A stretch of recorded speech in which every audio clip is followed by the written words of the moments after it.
The word developer has always been evolving from assembly to systems, operations, and beyond. And the term developer relations has traditionally meant we're engaging with people who consider themselves full time professional developers. However, over the past few years, the term developer has expanded to encompass more than this professional developer persona. And these days, some DevRel teams advocate for, evangelize to, and create communities for SREs, enterprise architects, students, or decision makers in early stage startups, in addition to low code or citizen developers. And while these people may fall outside of our traditional developer persona, many DevRel teams are looking to support these people who are using our technology for one-off solutions to their problems. Today, for this Community Pulse episode, we're interested in learning more about whether this changes the scope of DevRel, and if so, how. You're listening to the Community Pulse podcast. Welcome your host, Mary Thangvall, Jason Hand, PJ Haggerty, and Wesley Faulkner. Welcome back to another episode of Community Pulse. Today, we're excited to speak with a couple of amazing guests we have lined up who both have some great expertise in the subject that Mary was just sharing with us. So without further ado, I'd like to introduce Jennifer and Maddie to the show. Hello, both of you. Jennifer, why don't you tell us a little bit more about yourself? Sure. Hi, everyone. I'm Jennifer Ritzinger, and I'm a general manager at Microsoft in developer relations. I work with Jason, and I love the topic of today's podcast because we work with all types of people and all flavors of potential developers. And so I love how the world is expanding, and this is a great topic. Thanks so much for having me today. And Maddie, even though you've been with us a number of times, would you share with our audience a little bit what you got going on these days? Yeah, cool. My name is Maddie Stratton. I'm currently the director of DevRel at a company called Ivan. But I've been DevReling in a lot of different places, but my background is primarily in system administration, operations, infrastructure, which lends itself a little bit to how did you get into developer relations. So I think there's and I've worked in a lot of operational organizations doing advocacy and evangelism type work too. So I'm real excited to talk about it. There's a couple DevRel topics that are close to my heart, and this is one of them. So really jazzed to be here today. It's awesome to have you too. This is a very meaty subject and something I think we're all kind of wrestling with. And the first question I have for you, Maddie, and then to Jay Ritz, is when we're talking about DevRel, we hear developers, but now we're talking about beyond developers, and that umbrella kind of expands. Can you explain about who we're talking about? What does that mean to you? Yeah, I mean, words are hard. I think that's the podcast right there. We can be done now. Words are hard.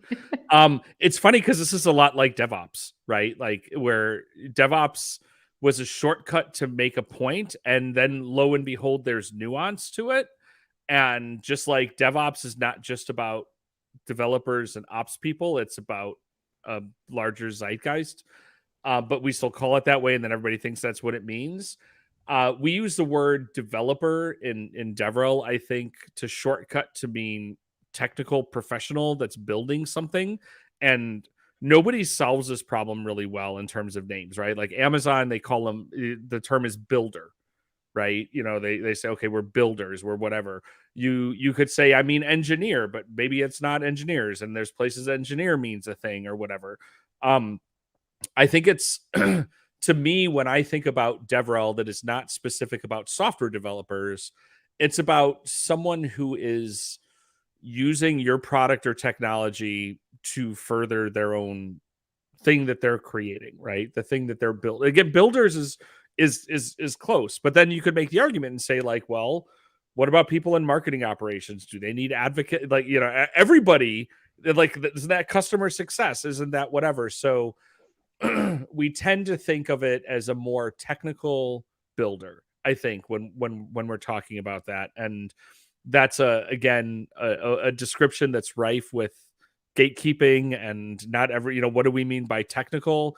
But we tend to meet an audience that is using the technology And not even necessarily to build a thing with it too, because when I think about doing advocacy, like when I was at PagerDuty, it's about the professionals. Pardon me. Jay Ritz, like I spent a lot of time in the Microsoft ecosystem. So, right. So are the people we're talking about, they're either developers or IT pros. Those are the words, right? So if you're an IT pro or you're a software developer, then that's probably who we're talking about. Yeah, we also have like ITDMs, IT decision makers, and stuff like that. And in terms of like working on software, we're all familiar with scope creep, but there have to be some sort of barrier. So, Jay Ritz, how would you describe this new segment we're talking about? Maddie, you actually reminded me of a story. Microsoft has an annual developer conference, which is now called Build, but it used to be called, back in the day, the Professional Developers Conference. But we wanted to expand it because we knew that not everyone was going to be a professional developer or is a professional developer, but the technology applied to everyone. So we wanted to be more inclusive. And so we moved to Build, and you were talking about builders and makers and innovators and things like that. But this is such an interesting question for me because a good chunk of my team actually is focused in education, where we work in higher education at the college and university level with students. And their faculty influencers. But these are people who may or may not be programmers when they graduate, but they are using technology now to, like Maddie said, fuel their innovation. And really, that's the goal. So for us, we have really widened the aperture on how we think about developers. It's very non-traditional. It can be inclusive of everyone. And if we think about how people are using technology, whether it be around data, I mean, it could be a historian, it could be an anthropologist, it could be a psychologist, it could be anyone really in any industry or field that is using data to help kind of, size up their landscape or their competition. And especially with tools now, like with, power dynamics and things like that, it's becoming so accessible. But I'm with you. Like we have really at Microsoft, we think very broadly in this term.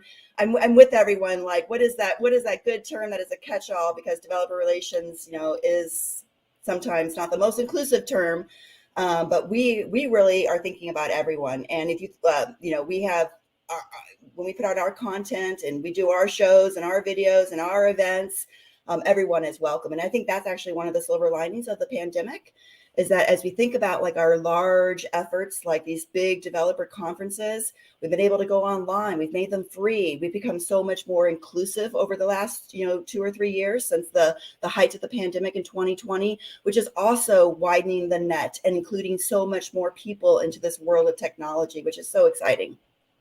You mentioned PDC, or the Primary Developer Conference, which was a couple of weeks ago, I was sitting at dinner with someone and I was trying to remember the name of the IT Pro equivalent of that. And by the way, Googling what was the name of the conference that Microsoft used to have takes a while. But by the way, the answer is TechEd. It took me a long time to remember TechEd, but I used to go to TechEd a lot. That's awesome. It sounds like there's lots of different things going on in the world and like how it relates to things.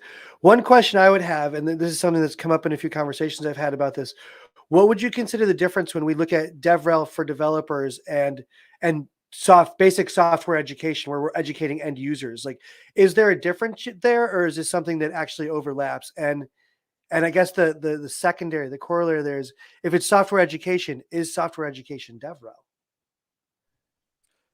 There's one that comes to mind as someone who's struggled with doing OpsRel, if you will, as I would call it, in an industry that focuses primarily on DevRel.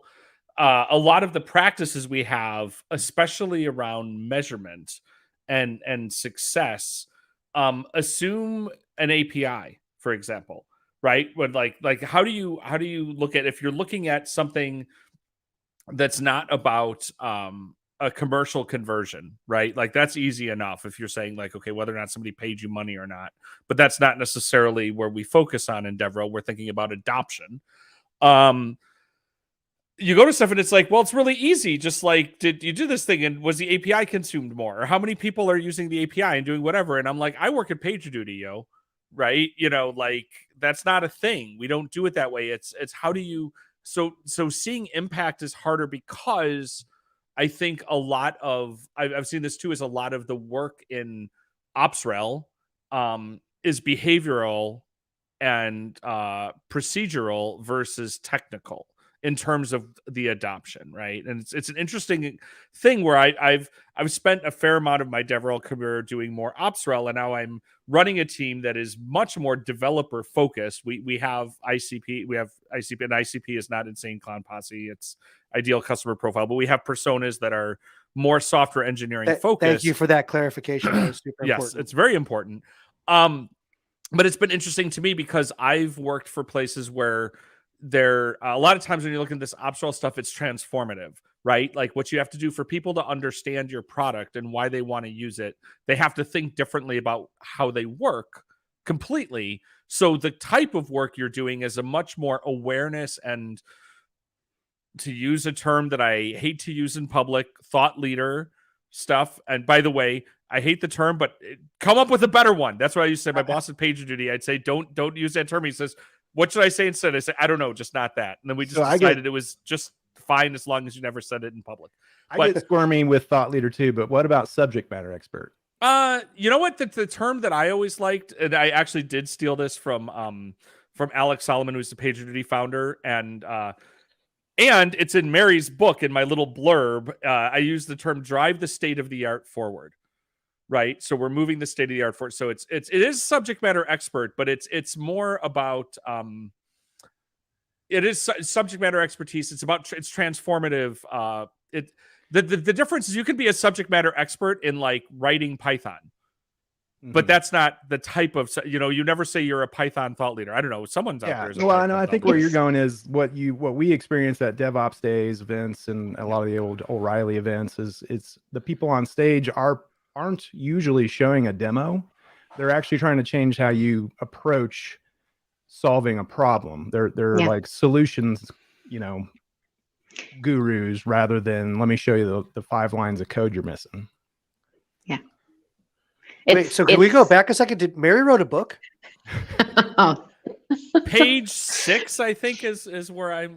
Yeah, you're early on in there. Yeah, but I think it's the impact that you have kind of dictates subject matter expert versus thought leader things and everything else. But off topic slightly. But speaking of kind of those personas and the different people that we're talking to, when your product and features can be used by so many different people with a variety of those technical skills, how do you wind up prioritizing those different personas or skills, either in the way that you're helping to educate people about who you are and what you do, or in the content that you're producing, the people that you're speaking to? How do you, I guess, decide where those priorities lie when you have a limited amount of bandwidth? Let's go to you, Jay Ritz. Sure. So, I mean, at Microsoft, we're in developer relations. We have different teams that are organized in different ways. Some are by technical community, some are by audience. And so those teams have those priorities. And of course, we look at all of the data, just like everyone else, and understanding where the most growth is going to come from. And that's on a lot of different levels, right? Geography, where in the world are the most developers sitting? Where's the student population? Where, language, all of that tied to industry and things like that. But what I will say is that, I think there's a lot more extensibility to be had than we realize. I mean, we are seeing a lot of our content being reused. For example, we have at Microsoft something called Microsoft Learn, which is a free training and skilling platform. And we have content that is curated for students specifically, AKA beginners. But we have way more people that are coming to consume that content than people who are actually students. And so, even if you're a SME or, way into your career and experience, you're always learning something new. And I actually think that's something that's unique about developers and people that are technical, that it's just, they're like in their DNA to be so curious. They're always learning. And, the world is so great for that right now in terms of ubiquity and accessibility and being able to, have that content. It's really leveling the playing field, and that's really exciting, actually. So it can depend on the different priorities. And of course, there are short-term bets, there are long-term bets, and some pan out and some don't. And I think that Jason and I are lucky to be in a group that allows for a lot of experimentation, a lot of piloting. We throw a lot of spaghetti on the wall. What sticks, what doesn't stick. And so we get to really learn that way and have a growth mindset. It's a lot of experimentation, definitely.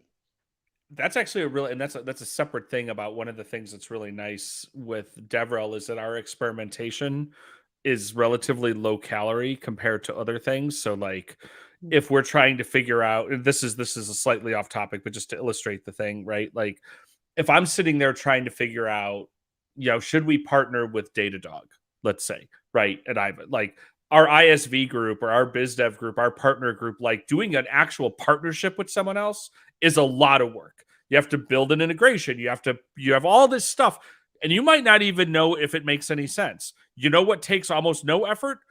Jumping on a live stream with Datadog and someone from Ivan and compare the audiences and talk about stuff and see if people are interested. Does that prove that yes, there's something there? No, but it definitely can help influence. So I think that's a really powerful thing in DevRel in general is that we have the ability to do more experimentation. I think the thing that's interesting with personas, and this again, as you look at as you shift from that sort of traditional developer of the DevRel, is the scope and the sphere of influence that an individual has in that type of a role. So a developer, if they're looking at some new data framework or I don't know, see, again, I'm not a developer. I don't even know what you DevRel developers for, but something within that can be within the scope of just their squad, of just their service, of just their project. But you're talking about OpenShift, that's your whole freaking company, right? That's huge. And it impacts at a scale that, number one, is hard to experiment with, because how do you pilot small on stuff that's broad infrastructure, and fundamentally changes how you work? And then also, how do you even try it? Like I was thinking, Jay Rich, when you're talking about like student developers and stuff, like we're getting way better at this, but like figuring out like how to change the way that you work at scale is not a thing you can figure out how to do by yourself in your spare time. So the bet, from the organization side, like those broad sphere of influence personas, the deals are bigger, but there's fewer of them and they're harder to get, right? So it's a tougher thing. It's a lot harder to do a hack day about Istio than it is on a hack day on some new JavaScript framework. So Jay Rich, you just reminded me something that I wanted to chime in here. I said I'm going to go off script, and here I go. The things that we do in DevRel, even though within our team we don't use that term as much, we're next generation experiences, and I think for me that's a big shift mentally. It's not just like a little bit of a identity crisis. Like I thought I was in DevRel, but now I'm like this next gen thing. But honestly, I'm embracing it because it to me allows for a lot of open-minded experimentation, trying new things. Like we're calling personas here, but like we have students that we care about, and we have the people who are just trying to like get their side project picked up and turned into a startup. Those people have different needs, technically, and mentorship, and there's all kinds of stuff that we can like put our hands in and try to help out wherever we can. It's not always about pointing people to docs. It's not always about like connecting them with stuff. And I love that we can experiment. And I think that that's a big part of like this next gen mindset is experimenting with new things. I'm going to start with Jay Ritz on this question. How do you know what to invest your time and energy and just, things in when so many things feel experimental and could be like sending you off in the weeds and you just don't know? But,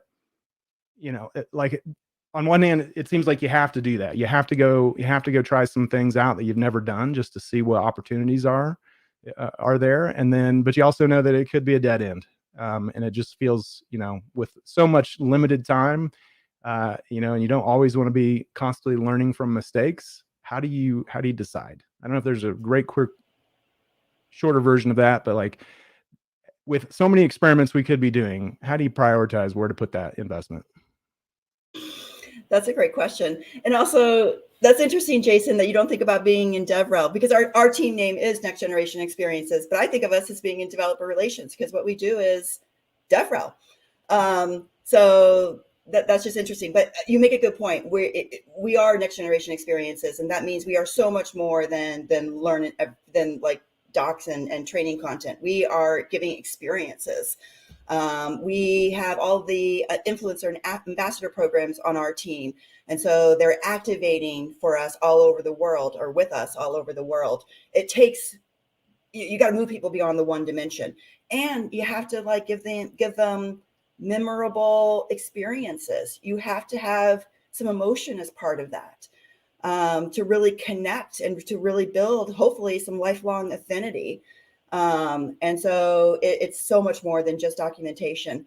But in a world of experimentation, certainly that's a fair question. You have to be, I think we've gotten a lot smarter about our pilots and our experimentation. We have a lot of data. We're blessed to work with the data science team, so we can really understand the telemetry.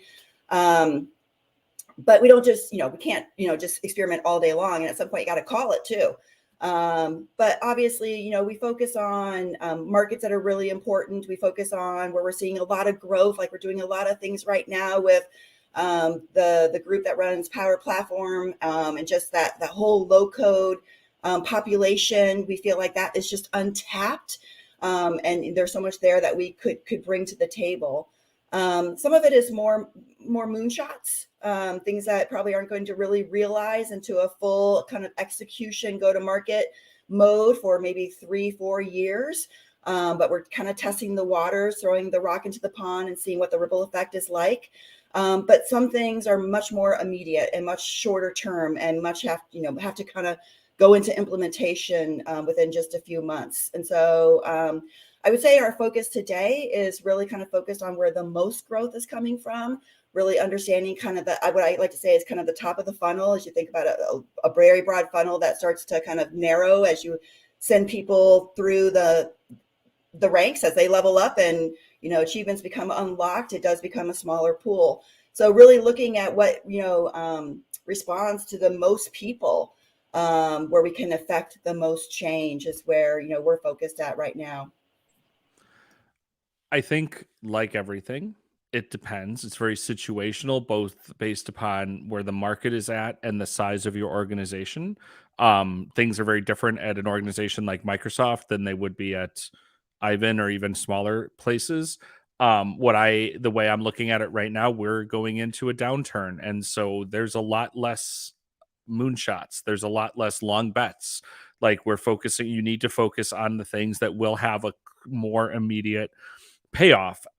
This just came up in a conversation I had internally the other day, which was about like, we've got a couple really cool things we could be doing as far as some personas. And it's a matter of, okay, well, we can't do everything. And one of them is a longer shot, is a longer bet, right? It's actually both will pay off, but one is going to take more time. It's going to be like, hey, that's going to take us a year to get to that point. What can we do this quarter? Right. And it's you don't want to always be short-sighted. You do want to look strategically, but and this is I haven't come up with it completely, but my closing keynote for DevRel Con, I think, is going to be called How to DevRel in Capitalism and Keep Your Soul. But this is the thing. If you ain't selling it or making it right now, you are an easy one to get rid of. And the days of I'm a DevRel that gets to just sit around and contribute to upstream and play around with stuff, those days will come back. They ain't now. So the more that you can be connected doesn't mean that DevRel should be tied to DAU or ARR directly, but you need to be able to say, how am I moving the needle for business outcomes, directly or indirectly? And those long shots, those long bets are a lot harder to show. So I think that's the thing. When you're looking at it today and the way the economy is, the way that the market is, the indicator of where you spend your time is the thing that's going to have a shorter term payoff. But you asked this question to me 8 months ago, the answer would have been different, right? So it's in flux. I wasn't going to go to DevRel Con, but now I might. It's my birthday. I'm celebrating my birthday in Prague at DevRelCon. You need to come. That would be wonderful. Amazing. Ritz, it's cool, right, Jason? You know? Yeah, we have the right person on. I mean, just to prove it, it's Oh, fine. yeah. I don't see the problem. But yeah, I mean, I totally agree that it's something that's in flux. I think though, and this is a topic that is very top of mind for me as I'm in Berlin talking strategy with my team and figuring out prioritization and things like that for 2023. And I think prioritizing for, what's the impact we can have right now, 100%. But also, if possible, if you have the bandwidth, if you have a big enough team, being able to say, 70% of our time is going to be spent on things that has an impact right now. 30% of our time is going to work toward those long game things. Because if we're only focusing on what's the impact we can have right now, then you're still losing time as far as that long game goes, right? So being able to say most of our time is spent here so that we have things to show you, but we are going to commit some time to this longer side of things, because I think it's important to have those long game bets happening so that you can be tracking that further down the road. Wesley, I know you had a question. Yeah, and this may have already been answered. So if it has, you can just say same thing. Because I know we've talked about short-term as opposed to long-term bets. We've talked about impact and reach. But my question is that when you start throwing the spaghetti on the wall or tossing that pond in the water, and you send out these ripples, you send out these experiments, and then it starts to come back. When you start to get feedback from what you're already doing, and when we're talking about beyond developers, we're talking about groups that are outside of that kind of narrow scope. So when you start getting feedback from groups that haven't traditionally been your core, when do you start to think about whether or not you want to expand on that, to actually add those features, to do those tweaks, to make those changes, to go ever expanding out to the group? Or when do you figure out that, that we've heard them, but we're choosing not to do some of the things that they're demanding because we find them to be too niche? How do you, in terms of you get the stuff back, how do you make those decisions to move forward? And let's go with you first, Maddie. So a couple things. So one is, again, when I'm thinking about the way you described the feedback sort of belied the developer / software engineer type of DevRel, which was that they're going to want a feature. They're going to want a change in the product versus like kind of more the way it goes. So I say the way that you're measuring the feedback I look for is what are the conversations that are happening in the industry, and are the things we're trying to talk about coming up? But again, doesn't mean that people that aren't software engineers don't make ridiculous demands out of your product. I mean, that happens all the time. But a lot of times it's because they're trying to, for lack of a better word, use it wrong, right? And that's the thing about transformational products, is that you try to make the thing do the thing you're used to. This just happened to me at Chef. I would go work with customers and they'd be like, okay, we have a server build process and there's 18 steps. How does Chef do all 18 of these steps? I'm like, but with Chef, if you change step 2, you don't need steps 3 through 17 anymore, right? And so it's sort of looking to that.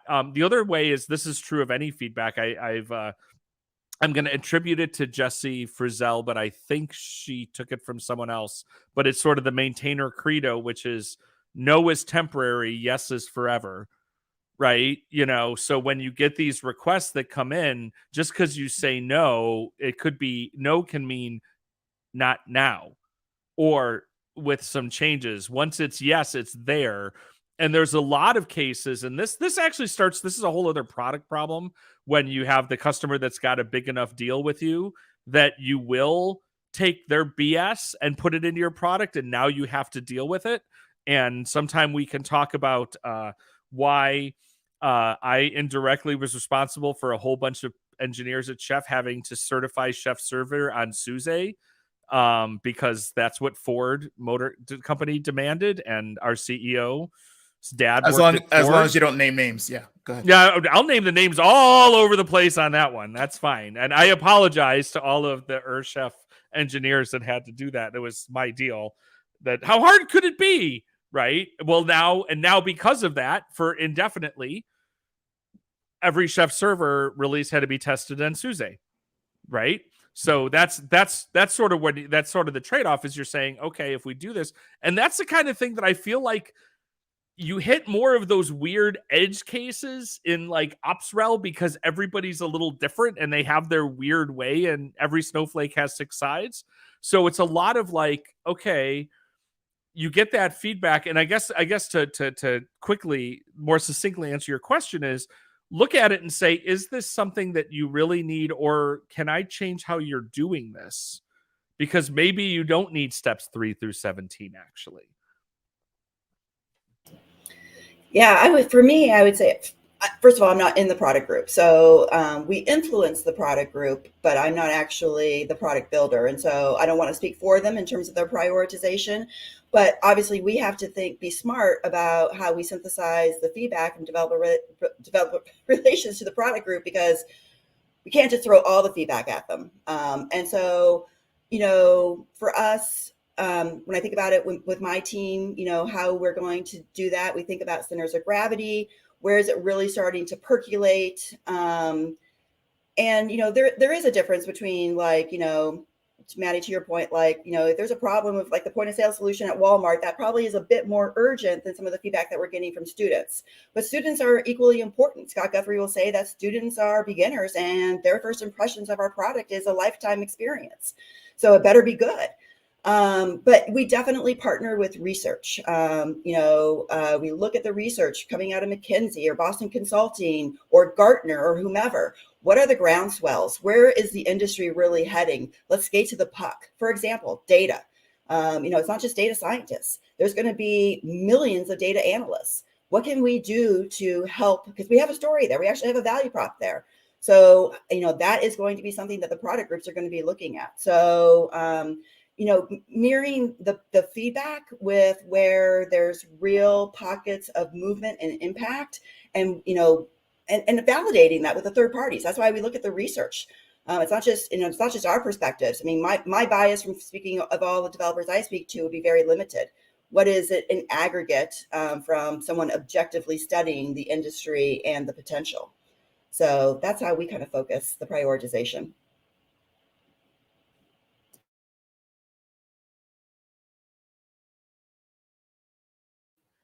I think that's a good place to put a pin in it and keep going. I was muted. Professional podcasting, everyone. But before we even get to the checkouts, I just want to say, Jay Ritz, thank you for making our first ever hockey reference. As a former hockey coach, this was a huge deal for me. This episode is going to go down in history as one of my favorites, just for that, no other reason. But that said, it is actually time for checkouts. For those of you who are new to the podcast, maybe you don't know, but we do this every episode where we talk about things that are maybe related to the topic or maybe not, but things that have been on our mind that we think are cool to share. And I will start at the top with Wesley. Why don't you go ahead and go first?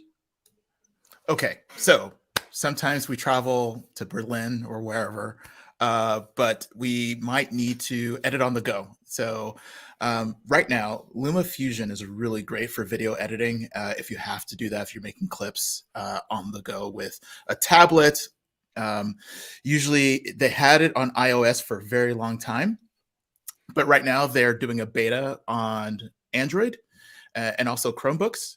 And they've reduced the price by 1/3. So you can get it right now for $20, LumaFusion. If you join into their beta, and when they do the release, they are going to give you the full version after that. And it's a really top-notch editing kit. And so I highly recommend it. So LumaFusion, get it right now while you still can for a discounted price. While supplies last. Maddie, what have you got for us?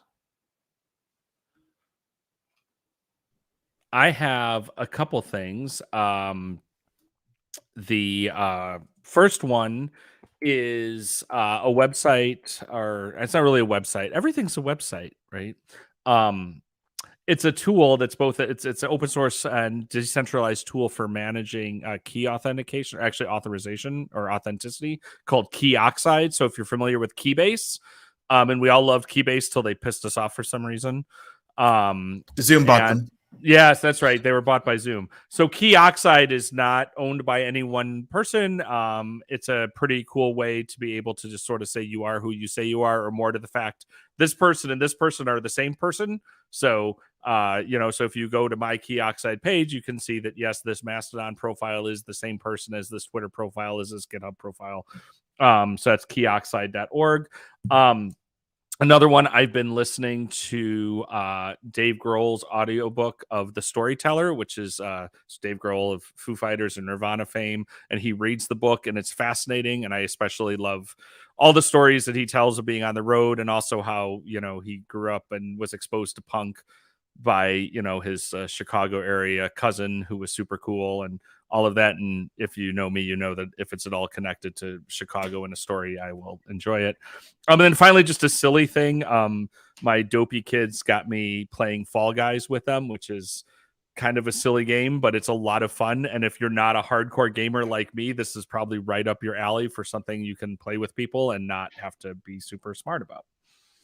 Also, to add to the Fall Guys, Maddie, each game lasts about 5 minutes. Yeah, it's So super it's quick, not and huge. I have a Doctor Who skin, so that's also is fun for me. Oh, so. I'm jealous of that. Yeah. All right. Duly Mary, noted. what have you got for us? So I have been having a lot of conversations with my team about product-led growth. I'm sure a lot of companies are talking through product-led growth right now and what that means. But one of the interesting things that I'm not sure I shared on here before, but when product-led growth initially came out, I read the book that was released, and the first chapter and a half, I'm sitting there going the entire time, it's reskinned developer relations. It's developer relations under a different name, right? Like the concepts are the same. This is what we've been trying to do for years. This is all the same thing. And now lately, community-led growth has started to pick up traction. And so now there's a lot of questions around what's the difference between PLG and CLG? How do you use the two in conjunction? How do you compare the two? There's a lot of definitions of community-led growth that I don't agree with, and that are a little bit too heavy on the how do you leverage your community members side of things for my liking.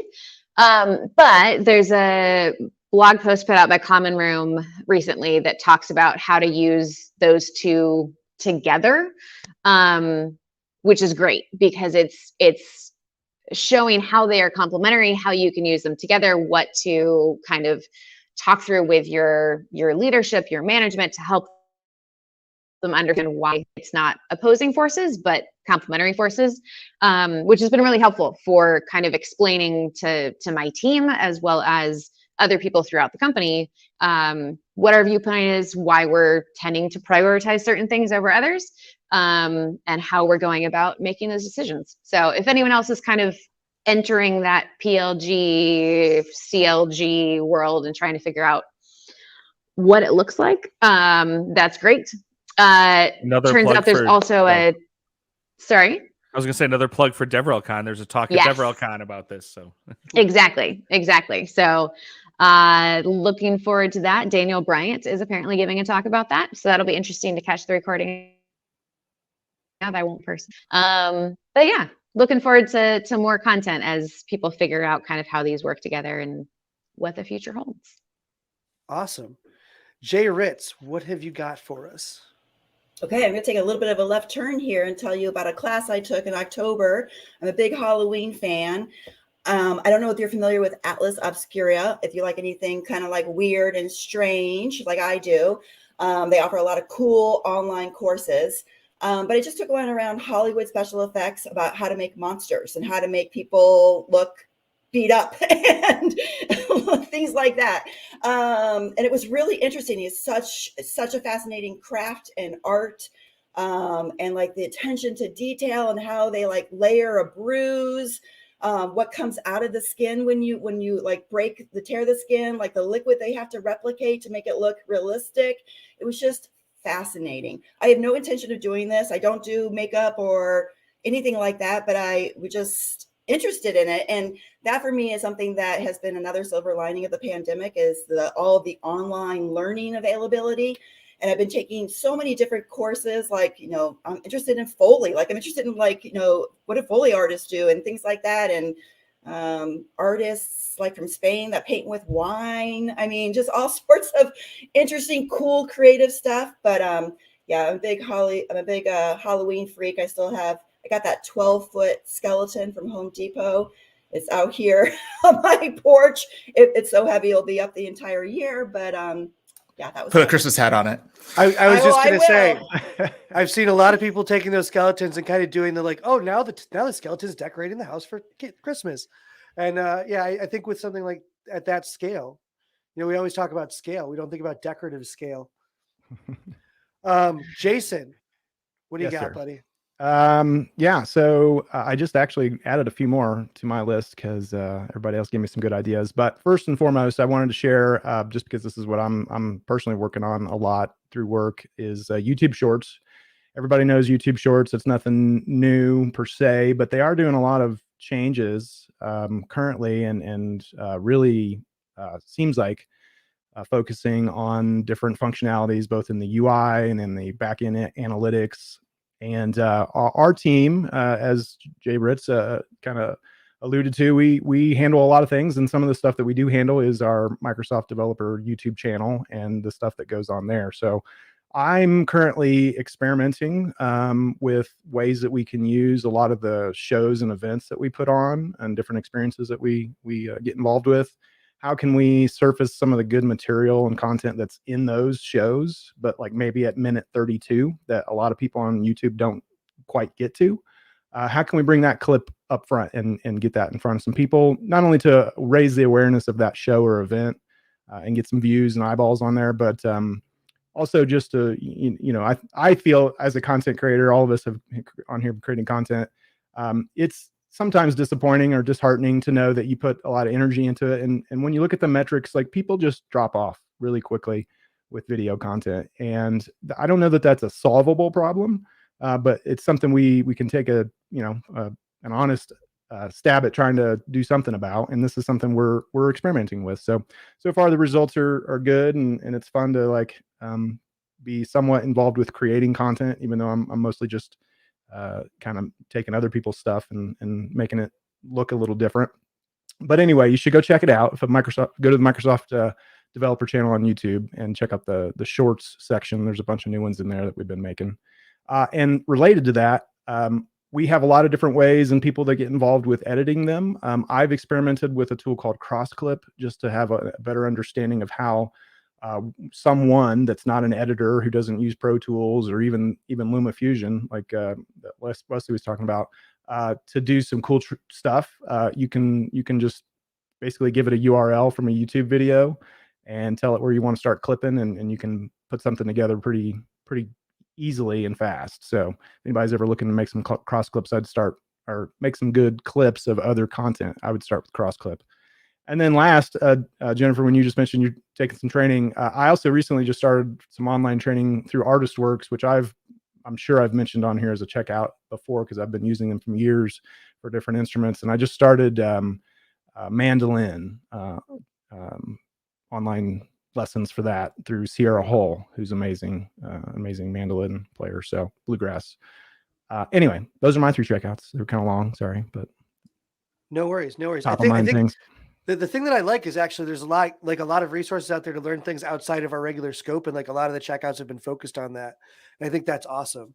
So my checkouts for this week, Clearword. This is a software agent that I found out about last week when I was at Web Summit. What it does is, you've heard of things like Gong, where you can transcribe and maybe get an idea of what was going on in a meeting, try to get some emotional recognition, however much credence you want to put in that during a call. What Clearword does instead is it takes a meeting like, in StreamYard or Zoom or what have you, and actually lists the action items, who needs to take care of them, and it organizes them in a way that people can actually take action on things instead of just reading a transcript of the meeting to figure out what's going on. So Clearword's pretty cool. You should check that out. Another thing that I've been getting into recently is my family and I have been watching Spy X Family, which is an anime. I don't usually talk about anime, but this is a level of ridiculousness that is so high. And it boils down to, this is the very intro, no spoilers here.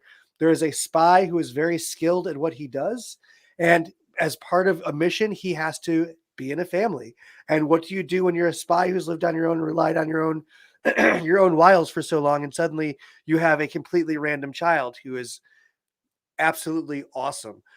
So I highly recommend it. It is hilarious. Don't take it too seriously. But I think it's on Hulu and Crunchyroll and a few other services. Spy X Family. Finally, my last checkout for this one. Don't get COVID. I just got COVID. It's still a thing. I know that we're talking about post-pandemic, but people are still getting really sick. So if you can, take preventative measures and take care of yourselves out there, folks, because, all of these communities that we work with, whether they identify as developers or not, if you're not well enough to be seen, we can't see you, and it's not as much fun to do this job. So please take care of yourselves out there. Get your shots. Do what you got to do. Wear a mask when you're flying. And of course, as I always like to close with a quote, I picked this without thinking that it would be relevant, but it kind of sounds like when we talked a lot about change over the industry and things like that. So this is from Paul Simonon, bass player from The Clash. I never wanted to go back and relive the glory days. I just wanted to keep moving forward. Keep going. Don't look back. And with that, thank you to our guests, Jay Ritz and Maddie. Thank you to my co-hosts, and we'll see you next time on the Community Pulse, a podcast for you.